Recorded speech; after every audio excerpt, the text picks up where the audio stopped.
These St. Croix ewes are just about ready to give birth. They're huge. They've got twins, or some of them have triplets in them. Oh, come on. And these St. Croix sheep have really helped out my friend Don with his operation.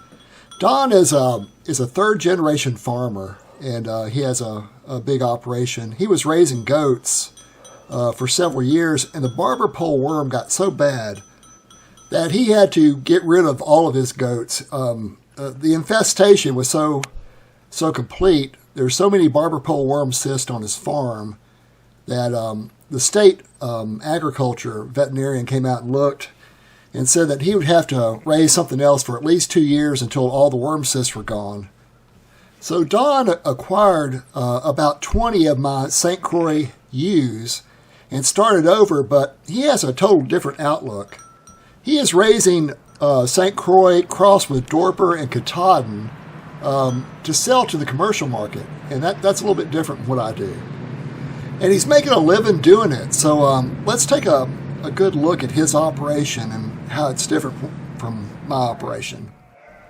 These ewes in the pens with the babies, these are both St. Croix, some of the original St. Croix ewes that he acquired from me several years ago. He is crossing these ewes with a Katahdin ram, and that gives him a larger carcass size that he takes when he sells. And so he has quite an operation here. He feeds his animals pellets. You can see some of the animals have different kinds of markings on them, or they're a little bit darker in color than the St. Croix because they've got a strong Katahdin ancestor. And with the pens and the way he does it, he keeps up better with which rams and which ewes produced what form. So he can single out the best breeding stock. But yeah, it's a combination of both St. Croix and Katahdin. Now he made this gate that allows just the lambs to go through, and he can feed his lambs because he's trying to get his lambs as heavy as he can in the shortest period of time. So it's not a grass-fed operation.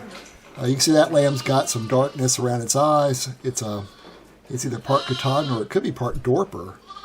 He's also using a Dorper ram to raise out his lambs because since they're bigger in their carcass size, they're going to bring a little bit better. They're going to rate higher when he goes down to Possum Hollow and sells his animals. Here's some other ones that he's got. I believe they're like a year old. These are the ewes. He staggers when his ewes get bred, and so he tries to have at least a big crop either every 3 months or every 6 months. So he offsets the breeding, and then of course he feeds them grass. Feeds them pellets. He's got over 100 acres to run them on, and here's some of his offspring. You can see one came out totally black with a white tail. We were just really impressed with that. That's either Katahdin or a Dorper, and we just don't know where that one came from. But he's cute, you know. So he sells them all. They're really just for meat and just going to the commercial market. So they're not going to be like an organic or without any kind of inputs to them. And he makes money at it. He doesn't eat his own sheep. He just sells them. So he's trying to produce what the market is looking for. And the big time commercial market, they want lambs that grow at a certain rate and build out quick. And so he uses the St. Croix as kind of a foundation, and then breeds on top of that.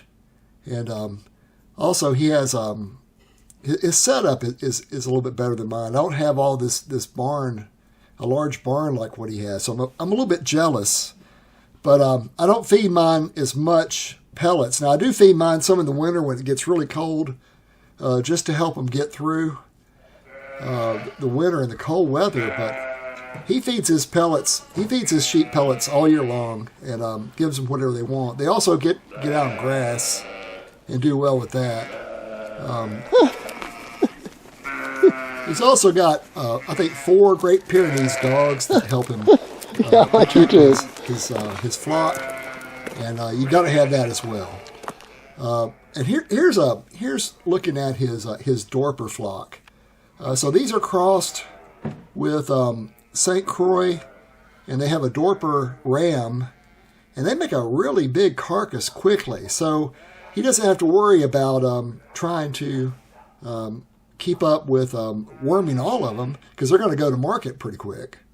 He deworms all of his sheep, and does well with that. But he's going for a different market than what I'm doing. So anyway, I found his techniques to be very beneficial for him, and I learned a lot from him as well. If you're interested in purchasing some of his sheep, just contact me at the www.purenaturalsheep.com website, and I'll put you in touch with him. He sells whenever the market gets to $3 a pound, so if you want to buy these sheep at $3 a pound, that wouldn't be a problem at all. All right, well, have a great day.